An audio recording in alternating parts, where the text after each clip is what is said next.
The meeting room on Nexus Prime was bigger than most football stadiums back on Earth. Lisa Grant sat in her chair and looked around at all the different alien faces staring at her.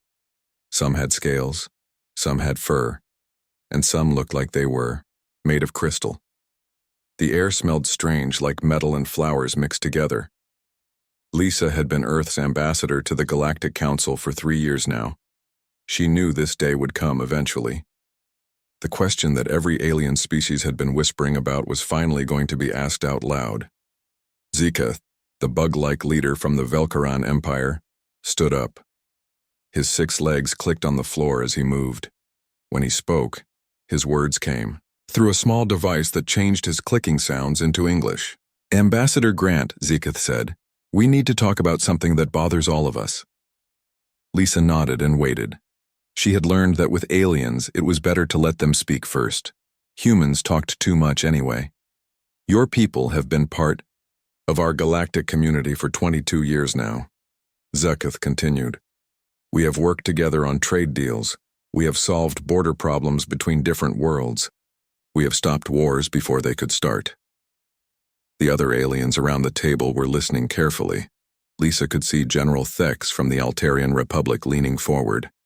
His blue scales were darker than usual, which meant he was serious about something. "But in all this time," Zeketh said, "Earth has never sent military people to our peace meetings. Every other species sends their generals, their admirals, their war leaders. You humans only send diplomats like yourself." There it was. The question Lisa had been preparing for since she took this job. Around the table, more aliens were nodding. The representative from the Silicon hegemony, who looked like a walking computer made of metal and lights, spoke up next. "We do not understand this choice," the Silicon being said in a voice that sounded like a computer talking. "How can we make good decisions about preventing wars if we do not have war experts at the table?" Lisa took a slow breath. Back on Earth, she had been briefed about this exact situation many times. The answer was complicated, but she had to keep it simple. "We believe that peace talks should be handled by people who specialize in peace," Lisa said carefully. "Our military has different jobs to do." General Thex slammed one of his crystal hands on the table. The sound was like breaking glass. "That makes no sense," he said loudly. "Peace only works when it is backed up by strength. How can we talk about stopping wars if we don't know how strong everyone really is?" Lisa looked around the room. She could see suspicion in every alien face. Some thought humans were weak. Others thought humans were hiding something dangerous. Both groups were wrong, but also right in ways they could never understand. The Cetacean representative, who looked like a dolphin that could walk on land, spoke in a high whistling voice. "When the Zephyrian border crisis happened last year, every species sent both diplomats and military leaders, except Earth. When the Outer Rim mining dispute needed to be solved, everyone brought their fleet commanders, except Earth." "It makes us wonder," said another voice. This came from Ambassador Krell of the Mantis Collective. "Are humans hiding weakness? Or are they planning something we should worry about?" Lisa felt a chill run down her back. This was exactly what Earth's government had been afraid of. The galactic community was starting to think humans were either cowards or schemers. The truth was much more complicated and much more scary. "I can assure you that Earth wants nothing but peace and cooperation with all galactic species," Lisa said. "Words," General Thex said, making a dismissive gesture. "We need to see action. We need to meet your war leaders and understand your military thinking."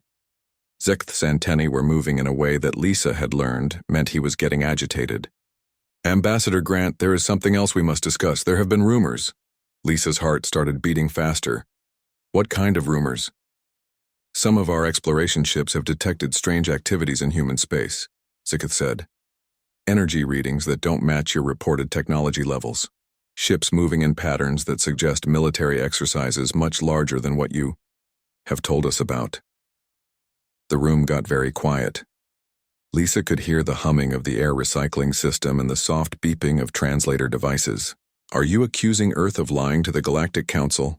Lisa asked. "We are asking for transparency," General Thex said. "Every species in this room has shared information about their military capabilities. It helps us all make better decisions about peace and security, but Earth keeps its military completely secret. Ambassador Krell leaned forward. There is talk among some species about forming a defense alliance that does not include Earth. Not because we want to exclude you, but because we cannot plan properly when we don't know what Earth brings to the table. Lisa felt the weight of 22 years of careful diplomacy starting to crumble. Earth had worked so hard to be seen as peaceful and cooperative, but now that very effort was making other species suspicious. What exactly are you asking for? Lisa said. Ziskath stood up again. Send military representatives to our next major peace summit. Let us meet your generals and admirals. Show us that Earth is committed to galactic security through strength, not just through words. The Proxima Centauri situation is getting worse, General Thex added. 2 species are close to fighting over mining rights. We need a peace summit with full military representation from all council members, including Earth. Lisa knew she would have to send this request back to Earth immediately. The decision would go all the way up to the President and the Joint Chiefs of Staff. And she knew what their biggest fear would be. It wasn't that Earth's military was too weak to be respected. The problem was that Earth's military was too strong to be understood. And if these aliens ever learned the truth about how humans fought wars, it would change everything in the galaxy forever. 3 months had passed since the meeting on Nexus Prime. Captain Jake Morrison stood in his office on Luna Base, looking out at the gray surface of the moon. Earth hung in the black sky like a blue and white marble. It looked so peaceful from here. Jake knew better. The communication screen on his desk beeped. Director Helen Walsh's face appeared on the screen. She looked tired and worried. Captain Morrison, she said, we have a problem. The Proxima Centauri situation is getting worse every day. Jake sat down and activated the secure channel. How bad is it, Director? The Velcaran Empire and the Silicon Hegemony are both claiming mining rights to the same asteroid belt. Both sides are moving warships into the area. The Galactic Council is demanding that we send military representatives to the peace talks. Jake rubbed his forehead. He had been expecting this call. What? Did you tell them? I told them we were considering it, but Jake, they're not asking anymore. They're demanding. If we don't send someone with military rank to these talks, they're going to exclude Earth from all future security decisions. This was what Jake had been afraid of. He had read all the classified reports about First Contact. He knew what happened when aliens saw how humans really fought. Director, you know what happened during the Titan War games last year? Jake said quietly. Helen nodded on the screen. The cetacean observers thought it was a real battle. They couldn't believe we were just practicing. Jake remembered that day clearly. The Earth Defense Force had been running standard combat exercises around Saturn's moon Titan. A cetacean science ship had been in the area and had asked permission to watch. It seemed harmless enough, but when the cetaceans saw human ships using real ammunition, real explosions, and real damage to test their systems, they had panicked. They couldn't understand why humans would destroy their own equipment just for practice. Their report back to the cetacean government had described the exercises as terrifyingly realistic preparations for total warfare. The cetaceans still think we're planning to invade someone, Helen continued. And now other species are starting to ask questions about our military capabilities. Jake pulled up a file on his computer. It was marked with the highest security classification. Director, have you seen the latest intelligence reports? Which ones? The ones about galactic military doctrine. Our xenomilitary analysts have been studying how other species fight wars. Helen leaned forward. What did they find? They don't really fight wars at all. Not the way we understand war. Jake scrolled through the report. When the Altarians and the Mantis Collective had their great war 15 years ago, do you know how many casualties there were? No. 43, total, on both sides, for a war that lasted 6 months and involved 12 star systems. Helen stared at the screen. 43 people died in their biggest war? They have rules, Jake explained. Limits on what weapons can be used, limits on how many ships can fight at once, limits on what targets are acceptable.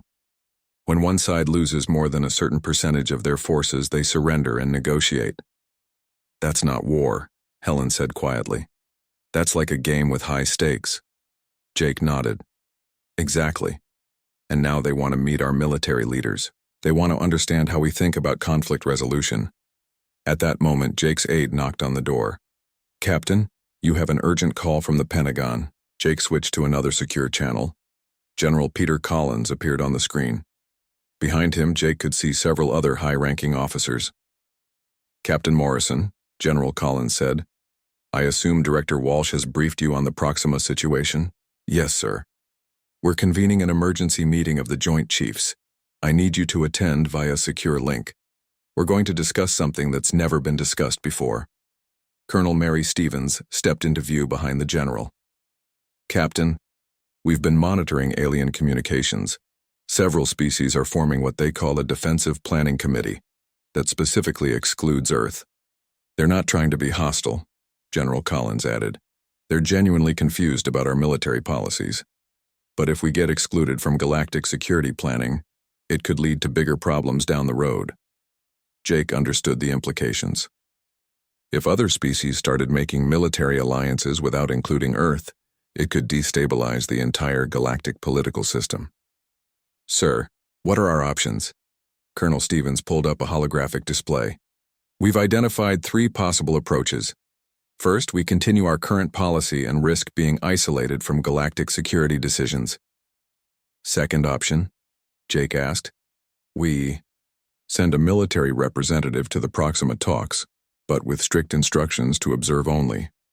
No participation in actual military planning. General Collins stepped forward. The third option is full disclosure. We explain to the galactic community why we prefer diplomatic solutions. Sir, Jake said carefully, full disclosure would mean explaining human military doctrine, total war, unconditional surrender, fighting until the enemy cannot fight back. The room on the other end of the communication fell silent. Finally, General Collins spoke. Captain, in your opinion, how would the galactic community react to learning about human military philosophy? Jake thought about the cetacean observers during the Titan exercises. He thought about species that considered 43 casualties to be a massive war. Sir, I think it would terrify them. These species have never encountered an opponent willing to completely destroy their enemy's ability to fight. They negotiate surrender when they lose 15% of their forces. We negotiate surrender when the enemy has no forces left. Colonel Stevens nodded grimly. Our analysts agree. Full disclosure could destabilize galactic civilization. But continued secrecy is starting to destabilize our relationships with individual species. General Collins made his decision. We're going to try option 2. Captain Morrison, I want you to recommend our most diplomatic military officer for the Proxima talks. Someone who can observe without revealing too much about our capabilities. Sir, that's going to be very difficult. Any human military officer is going to think differently about conflict than these alien species do. I know, General Collins said. But we're running out of choices. The galaxy is starting to see our peaceful approach as suspicious rather than admirable. Jake saluted. I'll find someone, sir. After the call ended, Jake sat alone in his office. He looked out at Earth again, so peaceful and blue in the darkness of space. Soon, for the first time since first contact, a human military officer would sit at a galactic peace table. Jake just hoped the galaxy was ready for what they might learn about humanity. The emergency alert came at 3 a.m, Earth time. Commander Alex Parker was pulled from his sleep by the urgent beeping of his secure communicator. He sat up in his bed at the Naval Academy and answered the call. Commander Parker, this is General Collins. Report to the Pentagon immediately. Full dress uniform. Alex didn't ask questions. When a 4-star general called you at 3 a.m, you moved fast.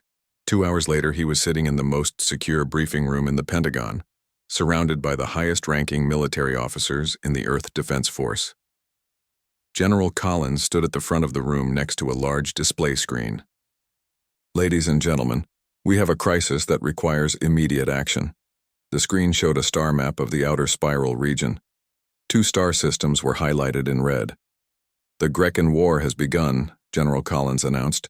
2 species called the Verdani and the Luminas are fighting over colonization rights to 3 habitable planets. What started as a trade dispute has turned into open warfare. Admiral Susan Blake, head of the Space Force, stood up. Sir, how does this affect Earth? These species are not part of our normal trade routes. The problem isn't the war itself, General Collins replied. The problem is what the Galactic Council is demanding from us. Colonel Mary Stevens activated another display. As of 6 hours ago, the Council has issued an ultimatum to Earth. We must send military representatives to the Emergency Peace Summit, or we will be excluded from all future galactic security decisions. Commander Parker felt his stomach drop. He had heard rumors about this possibility, but he never thought it would actually happen. Sir, Alex said, what exactly are they asking for? They want us to send officers who can participate in military planning sessions, General Collins explained. They want to understand how Earth would handle this type of conflict. They see our continued absence as either weakness or suspicious secrecy. Dr. Richard Stone, Earth's top expert on alien psychology, stepped forward. Commander Parker, you need to understand something about galactic warfare. These species fight very differently than humans do. Alex nodded. I've read some of the reports, sir. Reading reports and seeing it in person are two different things, Dr. Stone continued. The Verdani and Luminas are fighting what they consider a total war. Do you know what that means to them? No, sir. Dr. Stone pulled up casualty reports on the screen. In 3 months of total warfare, the Verdani have lost 18 soldiers. The Luminas have lost 22.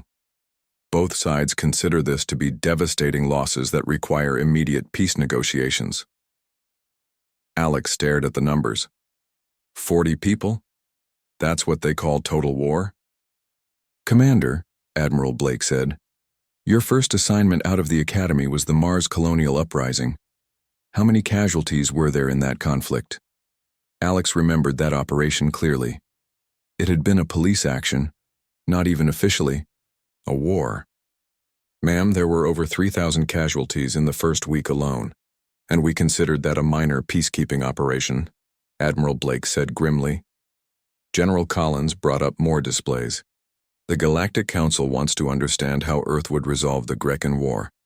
They want military expertise from a species they consider to be peaceful and diplomatically focused. Sir, if I may ask, why was I chosen for this assignment? Colonel Stevens answered. Commander Parker, you have the best combination of military experience and diplomatic training in the Defense Force. You served in 3 colonial conflicts, but you also have a master's degree in xenocultural studies. More importantly, General, Collins added, you understand the importance of restraint. The other officers we considered were too direct in their approach to problem solving. Alex understood what the general meant. Most human military officers were trained to think in terms of complete victory. They would look at the Grecan War and immediately start planning how to end the conflict permanently. That kind of thinking would terrify the galactic community. Dr. Stone pulled up profiles of the species involved in the Peace Summit. Commander, you need to understand that these aliens have never encountered an opponent willing to fight to the death. When they surrender, it's because they've reached a predetermined casualty threshold, not because they've been defeated. What happens if they ask me directly how humans would handle this war? Alex asked. The room fell silent. Finally, General Collins spoke. Commander, you are authorized to give general answers about human military philosophy, but under no circumstances are you to reveal specific capabilities or doctrines. Sir, what if they press for details? Admiral Blake leaned forward. Commander, if the galactic community ever learns that humans consider warfare to be a matter of survival, rather than a game with rules, it would fundamentally change our relationship with every species in known space. Colonel Stevens activated a classified display. Our intelligence estimates suggest that if alien species understood human military doctrine, they would either unite against us out of fear or submit to us completely to avoid conflict. Neither outcome is acceptable, General Collins said. Your job is to observe the peace process, provide general insights when asked, and above all, make sure the galactic community continues to see Earth as peaceful and reasonable. Alex looked around the room at all the serious faces. Sir, what if the situation requires more direct involvement? What if they ask me to participate in actual military planning? Dr. Stone answered this time. Commander, human military planning. For the Grecan War would involve strategies that these species would consider war crimes. We would target infrastructure, supply lines, and civilian industrial capacity. They target only military units, and only during specific agreed-upon battle periods. They fight wars like sporting events, Admiral Blake added, with rules, referees, and predetermined victory conditions. We fight wars like we're trying to survive extinction. General Collins handed Alex a sealed packet. Your orders, Commander. You leave for the summit in 18 hours. Captain Rose. Bennett will accompany you as a military analyst, and Dr. Frank Lewis will be your cultural advisor. Alex took the packet and saluted. Sir, I understand the mission. Observe, provide general insights when necessary, and don't reveal anything that might change how the galaxy sees humanity. Exactly. Commander, this may be the most important diplomatic mission in human history. For the first time since first contact, a human military officer will sit at a galactic peace table. What you say and do could determine Earth's place in the galactic community for generations to come. As Alex left the briefing room, he felt the weight of the entire planet on his shoulders. Soon he would be surrounded by alien military leaders who had never encountered an enemy willing to fight until there was nothing left to fight with. He just hoped he could keep that secret long enough to help end the Grecan War without starting something much worse. Commander Alex Parker had never seen anything like the Peace Summit station. It looked like a giant soap bubble floating in space, completely transparent except for the metal framework that held it together. Through the clear walls, he could see stars in every direction. Captain Rose Bennett stood next to him as their shuttle docked with the station. Commander, I've never seen so many different species in one place, she said quietly. Dr. Frank Lewis checked his tablet one more time. Remember, we're here to observe and learn. Don't volunteer information unless directly asked. Alex nodded. He had been rehearsing this moment for 2 weeks. As they walked through the airlock, he was hit by a mixture of smells. Some sweet, some metallic, some he couldn't identify at all. The main conference hall was enormous. Hundreds of beings from dozens of different species filled the seats arranged in a circle around a central platform. Alex recognized some of them from his briefings. The blue-scaled Altarians, the insect-like Velkarans, the plant creatures called Verdani.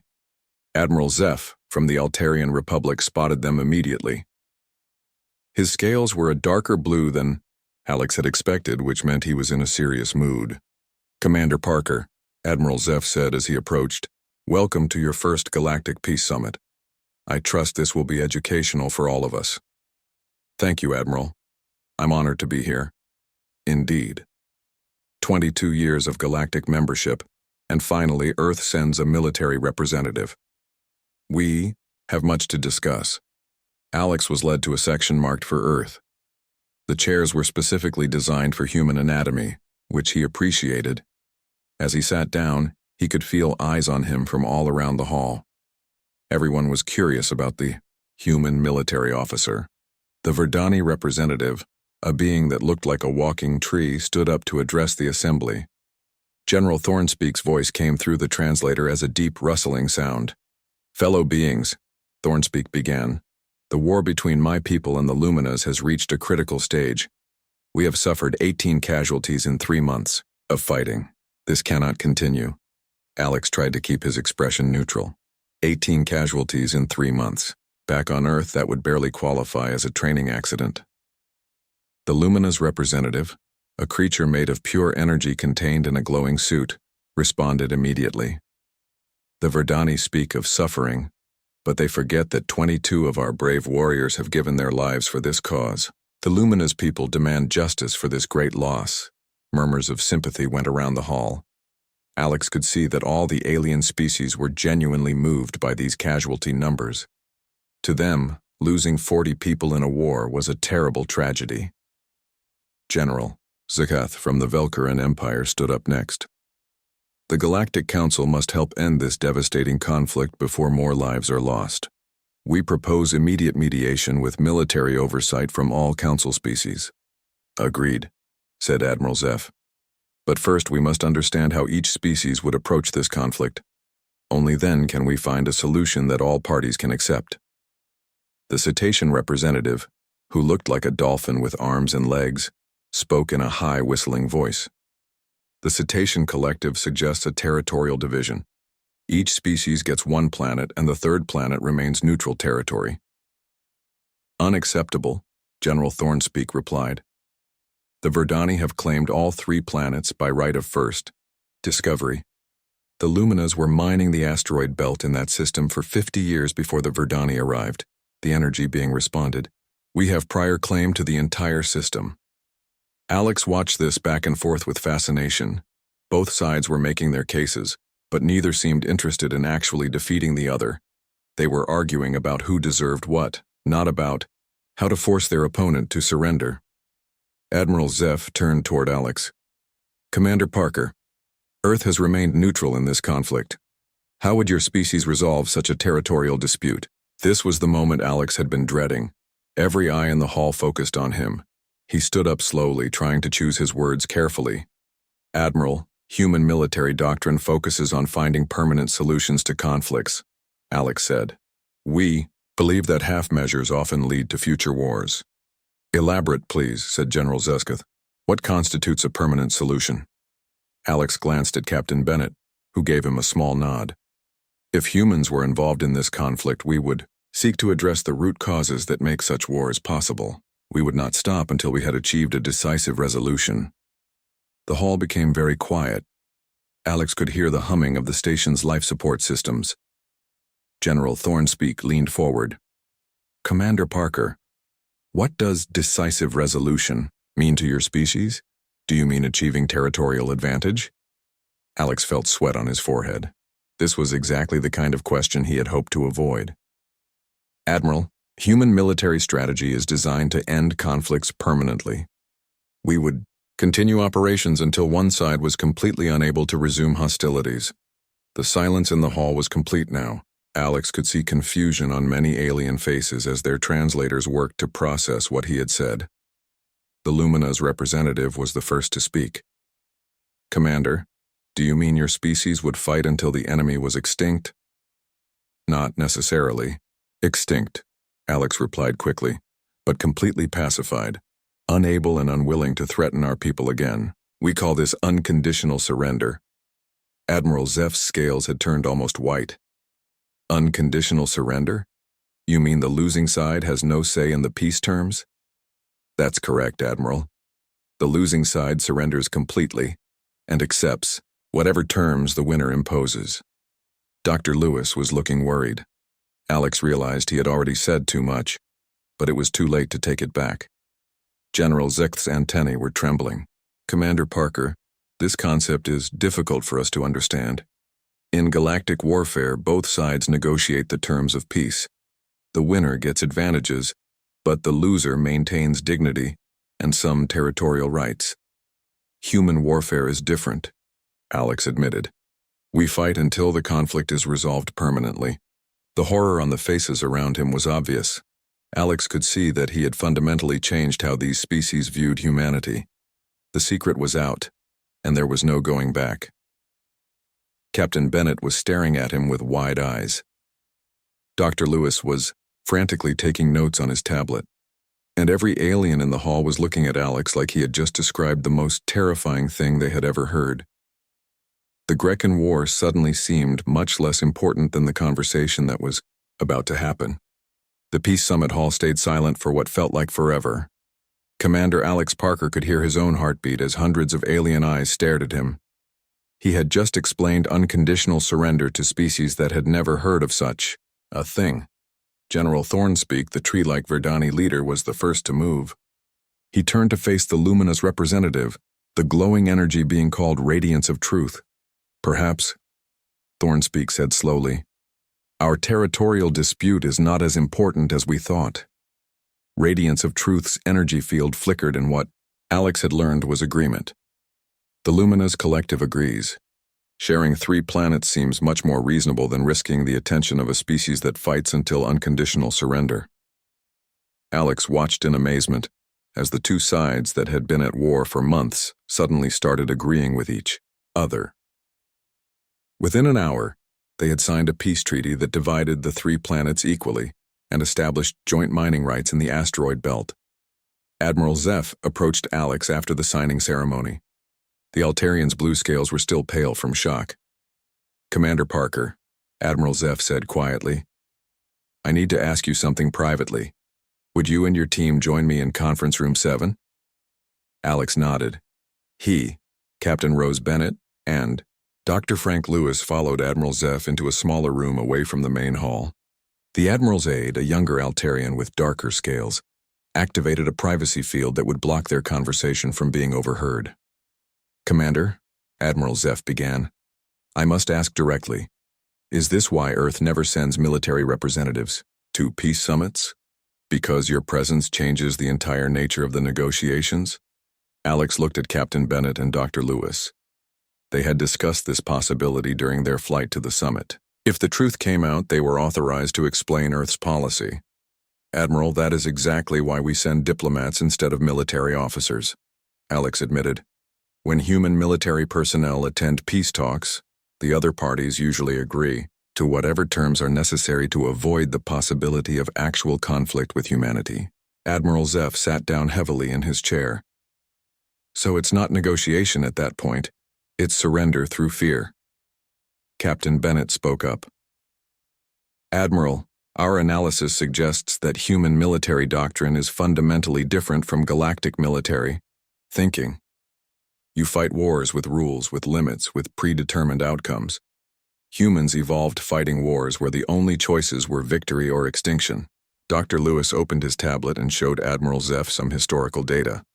Earth's history includes conflicts where entire civilizations were destroyed, cities burned to the ground, populations relocated or eliminated. We call these things war crimes now, but they were once standard practice. "And humans still think this way?" Admiral Zeph asked. "We've learned to control it," Alex explained. "But yes, when human military officers think about conflict, we think about ending it permanently. We don't plan for limited wars or negotiated settlements. We plan for total victory." Admiral Zeph was quiet for a long time.